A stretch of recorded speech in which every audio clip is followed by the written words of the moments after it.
I am Grady Colaine in the CapeCod.com News Center, and I'm joined today by a special guest from the Cape Cod Commission to talk about digital equity and more outreach efforts related. Do you mind introducing yourself for our listeners? Certainly, and thank you for having me on today. Steven Tupper, Deputy Director at the Cape Cod Commission. Awesome. Thank you so much, Stephen, for joining me for this conversation. We really appreciate it. Happy to be here. So, we recently got word that you guys have a new digital equity plan that's been released for public comment, specifically for the town of Bourne. But this has been touching on a major topic as of late for the Cape and Islands region as a whole, especially following COVID-19, with the omnipresence of digital access and how important it is for business. Do you mind just talking a little bit about what this plan kind of entails, kind of the broad strokes, and how important it is? Why do you need to get some local residents to comment in? What kind of information are you looking for? Certainly, we're happy to take any public comment during the public comment period here. Broadly, the draft digital equity plan for the town of Bourne looks at some of those challenges that you highlighted, and that became very evident during the pandemic that not everyone had the same ability to access our digital world. So whether that be because based on where they're located, they don't have access to a good connection, whether they don't have the appropriate device, or whether they lack some of the skills needed to access our digital world, we really realized that there were barriers in place that are making it challenging for folks to do everything from signing up to doctor's appointments to engaging in civic life to being socially connected with the rest of the world. So the purpose of the digital equity plan in the town of Bourne is to look at those challenges within the community, identify programs that are existing that are working to tackle those. We've seen, for example, the library and the Council on Aging stepped up during the pandemic with services to meet some of those needs, and really to identify what are additional resources that could be brought to bear to tackle some of those needs to make sure that we identify the populations that have the greatest challenges. Now, as well, in the story for this on CapeCod.com, we'll include all the information related to like how to reach out if they want to comment. But I did want to notice that you guys do have options for mailed fax as well as email. It certainly does seem like it'd be a bit of an ironic faux pas if the only way you could comment about digital access is through digital means. So it does seem like you guys have gone through and making sure this works. Have you been going town by town as well? This is for Bourne, but I don't think this is the first public comment for a plan that I've seen, nor do I think it'll be the last. Do you mind talking about the overall effort by the commission to analyze digital equity? Certainly, this is certainly not the last opportunity. And for Bourne, as we will do with any town we're working in, we are making sure that are both digital and paper opportunities. So specifically in Bourne, if someone's interested in learning more, there are hard copies of the draft plan at the town hall, at the public library, and the Council on Aging, so that you're able to participate in whatever way you'd like. But certainly, this is a process that we are working with other towns as well. Currently engaged with the town of Sandwich as well as the town of Orleans, and we've also been doing some regional work. Much of this funding comes from recovery funding at the federal level, and the state's been looking at what are the different resources that are available in communities and how can they support those. So from the town by town perspective, we're really doing that deeper dive into programs, individuals, what can municipalities and other groups do to really forward these activities. And then on the regional scale, we're trying to identify some common challenges where there may be some regional solutions to addressing some of the most acute challenges that we're seeing across Cape Cod. Sure. Is there any way that we can get a bit of a sneak peek of kind of like what the general responses have been? Have there been really popular topics that people ask questions about, or some very common challenges that people are dealing with? Does it usually just come down to like we don't have the equipment, or I have the equipment, but my internet is just terrible? Like, what are some of the common challenges we've been seeing so far? Yeah, I've certainly seen some common challenges across all the community conversations we have, and then some specific ones for each town. So a couple of themes. Broadly, we are a well-connected region, but in terms of connectivity, there are challenges with affordability and a lack of competition that's certainly leading to some acute challenges. And while there may be a physical connection available, it may not be appropriate or affordable for the individuals trying to access the internet there, and certainly lack of competition leads to a whole other category of issues. But beyond connectivity, we're seeing some more acute challenges in the skills and literacy area. Certainly, our digital world moves quite quickly. We saw that during the pandemic, where suddenly lots and lots of folks are trying to sign up for vaccinations through an all online system. And there are many in our community that were not equipped to do that, and some that have been trying to wade into the digital world and finding that it's not always a safe place. So we know that libraries, Council on Aging, local law enforcement have been stepping in on the education side, but that's certainly something where we're going to continue to see a need. And then probably less broadly, but certainly in particular population segments are having challenges with the actual devices that they need to connect with the internet. We see this more in households with a variety of different needs, whether that may be students with learning needs, there may be folks working from home, and then there may be older individuals on a different device trying to connect socially, and trying to make sure that there's that appropriate device to connect to the digital world can be a challenge. And we found some places where device lending has helped individuals that wouldn't otherwise be able to access the digital world. Mhm. Yeah, during the COVID-19 pandemic, I'm afraid I'm not fully up to date on this program as of late, but I do know 4Cs had actually been offering computers for people to access, as well as the publicly accessible Wi-Fi that they have there. But then, of course, well, now you need a car. So how many layers of difficulty are you overcoming there? But it is interesting, especially with the scams. That was my next question: the literacy, is that tied to the demographic of the Cape? I believe we are the oldest. Barnstable County is the oldest county outside of Florida, I believe, is what the latest statistic was that I saw. Is it coming down a lot? Do you think just the age, or is that specifically one of the things you're trying to catch with this some of these public comment periods? Is just who are you? What is your age? Where do you live? I mean, is that going to come in? Yeah, certainly there was a survey component with a number of different activities, and one common thread we are seeing is that there are some unique challenges based on the ages of individuals. That, of course, is not the only determining factor, and there are unique circumstances, and particularly language barriers as well, has popped up in certain areas. But we do see with a certain demographic that wasn't natively used to some of these digital services, and where they were used to making a phone call, and now things are done online, and it has certainly been a barrier. Again, there's been a lot of groups that have stepped up to try to support this, but we certainly see the need is far outpacing the available resources. We've seen some classes to do that sort of education has been effective in some instances. A lot of this requires one-on-one support, which is certainly intensive for whatever organization is trying to provide it, but really important because these are folks that are sometimes dealing very personal, very sensitive matters, and they can be taken advantage of if they don't have the skills and knowledge to be aware of what's out there in terms of potential dangers. But we also don't want that to be the end of it. We don't want someone to be so afraid of going online that it cuts off the ability to connect with relatives that are far away and engage socially. So certainly important not just to have those direct services, but be able to access the world more broadly. Mhm. We had a lot of conversations with experts over the COVID pandemic, especially related to behavioral health, mental health, about that feeling of isolation. But something that came up multiple times was how impacted some of the older residents can be, especially those that have mobility issues or driving is difficult for them now. And with everything shifting online, and so it's like, okay, if I want to be social, like I have to know how to use every social media platform. Like, is that an ongoing problem? Is that kind of like some other problem that we're going to be seeing as we go forward? Is that not, maybe that's not necessarily part of the survey? Is like, how lonely do you feel? But is that being factored in as part of this research? That's certainly something we've heard quite a bit. As a specific anecdote, some of the council on agings that we've been talking to offer an iPad training, and they say it's often quite popular after the holiday season.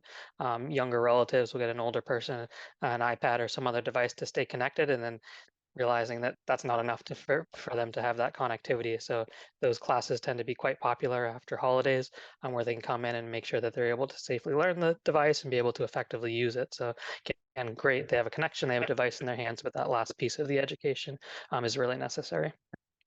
Very interesting. As well, we're talking a lot about like a lot of this has been like individual residents or people like just needing to use the internet. Is this also going to be factoring in like business connectivity or in terms of like markets and people running their online storefronts? Is that also part of that, or is that kind of a separate thing? How do those factor together? It's certainly a related topic in terms of the digital equity plan for the town of Bourne. It's more focused on residents' needs, but more broadly, we're also involved in a broadband needs assessment looking at the entire county.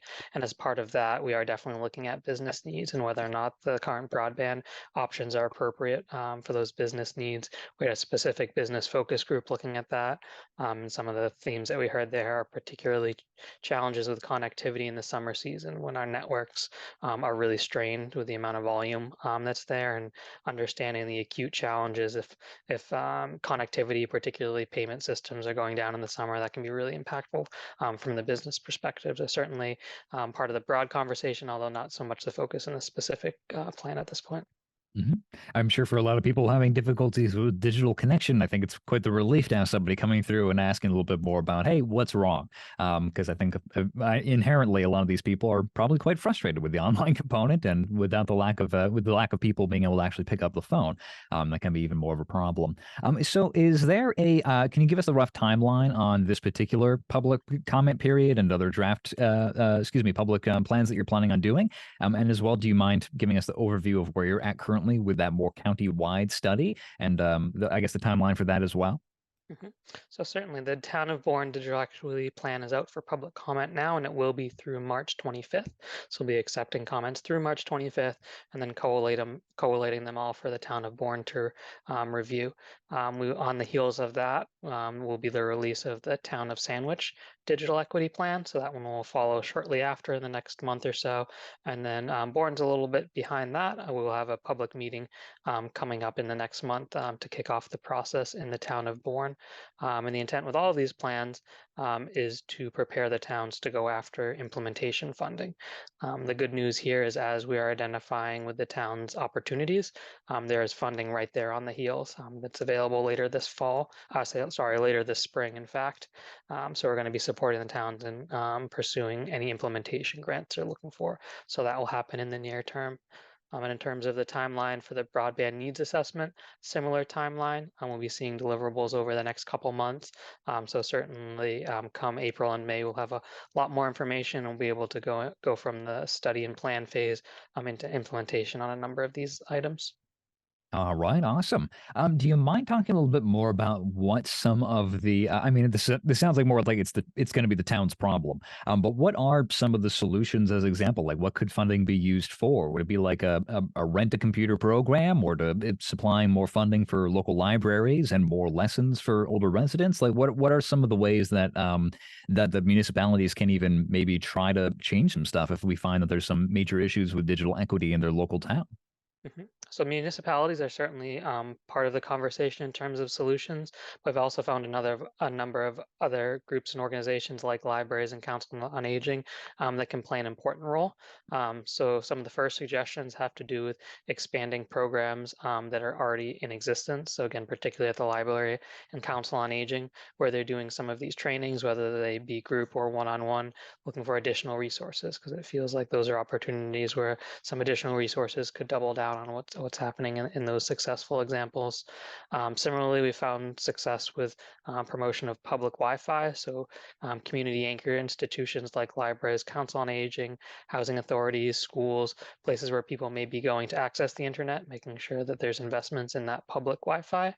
And then where it makes sense to have something to go home with folks, we found hotspot lending programs to be a solution in more specific instances where someone has a more acute need for the internet at home and for whatever reason they're not able to. That's been a program that's been successful and could be expanded in some locations. So those are a couple examples of things that municipalities or with other partners could explore through the implementation funding. All right, awesome. I know locally at the Eastham Public Library, one of my favorite libraries, of course. I'm only biased a little bit, being from Eastham. They do offer the it's like the microwave-based Wi-Fi. I had heard a while ago, it feels like years at this point, about like blanketing whole cities in like microwave-based Wi-Fi. You'd be able to get Wi-Fi anywhere you were, any town. Is that just kind of too difficult? Are those just like too big pie in the sky dreams to kind of have? Is it just too expensive? Like what happened to those kinds of ideas? Is it going to be more like hotspot based or like community center based with in terms of the technological implementation of some of these solutions that we could consider? We've certainly seen in terms of lending from the libraries the fixed mobile hotspots that come from the mobile providers being the most cost-effective solution to kind of dealing with some of those more targeted individual needs in terms of broadband. And then the more public spaces like the library itself being accessible for folks to come and access the internet. In terms of other technologies, there's certainly a variety that are out there, and we're going to be looking at that in some respect with the regional broadband needs assessment. But certainly it comes down to some basics. One, generally our region is connected through cable providers providing internet services, where a lot of other areas have broadband fiber optic options. In terms of long-term reliability, stability, that's something that we'd want to see as a region is investment in fiber optics, because many of the technologies we're talking about, even thinking about wireless service, it's important to have that strong backbone. So that's where we're really seeing a need regionally to invest in broadband infrastructure. There may be other technologies, satellite and others, that have some fringe case applicability, but for the most part, we want to think about some of those robust long-term investments regionally. hmm Now, I mean, a lot of this has all been, we've been seeing a lot of issue with like that last mile connection. I know that we have had like Open Cape. That was, I believe the plan had been to kind of like run down, build the spine essentially, but getting all those individual branches out there has just been a little bit of a challenge to say the least. He also, we've spoken with Steve Johnson before, who is in charge of Open Cape, and he mentioned that like it's just so much money to try and get that. We talked about like if the $4.2 million in ARPA funds that the Barnstable County received, if that all of it just went to fiber optic, even that would just be like a drop in the bucket essentially. So do we really need to kind of like target state and maybe even federal dollars for this kind of thing? Is it going to take, you think, multiple towns doing these individual research projects and then maybe coming together before we can see some of that major investment? Do you think that we need town by town like coalition going on here? Like what do you think it will take to kind of tackle some of these issues? So I'm going to punt a little bit on that because some of those ideas will be discussed a little further as we start to get on the regional broadband needs assessment recommendations. But what I can say is broadly, certainly Steve Johnson understands this, and it's the case with many infrastructure, whether it be roads, whether it be wastewater, whether it be broadband. You can build a backbone, but it's really that middle and last mile where you start to get the steep costs. That's certainly the case in broadband as well. So whatever sort of investments we're looking at, there's a variety of ways to bring resources to that sort of need for big infrastructure investment. But typically larger efforts, multi-town efforts, are easier to secure the big dollars, whether they be state and federal dollars, whether they be in private investment with a long-term profit in mind. There's a lot of different ways to go about that, but certainly regional analysis and cooperative effort, typically the best way to attract the dollars. Right, awesome. We're about coming up on time, but I just wanted to reiterate that we'll also have the contact information for those who want to comment and they're in the associated area. We will have the links on the capecod.com story of this in the description for this segment. Stephen, is there anything else you wanted to add for our listeners about the importance of this project, stuff you're looking forward to, general timelines, or just any other comments you want to make sure our listeners catch before we end it? Just by to close by saying certainly we understand that the digital divide doesn't affect everyone equally, and that we really want to hear about unique challenges that anyone's having, whether it be something that an individual town can tackle, whether it be something that needs to be thought about more regionally. We've been working to look at the data. We've been working with community conversations to understand those challenges, but always open to hearing more and making sure they're understanding the unique needs in our region. All right, awesome. And just one more time for our listeners before we close out, do you mind just giving us the deadline real quick, one more time for this specific public program? So the Town of Bourne Digital Equity Plan draft will be out for public comment until March 25th. All right. Thank you so much, Stephen. I appreciate it a lot. Thank you for joining me for this conversation. Yeah, happy to be here.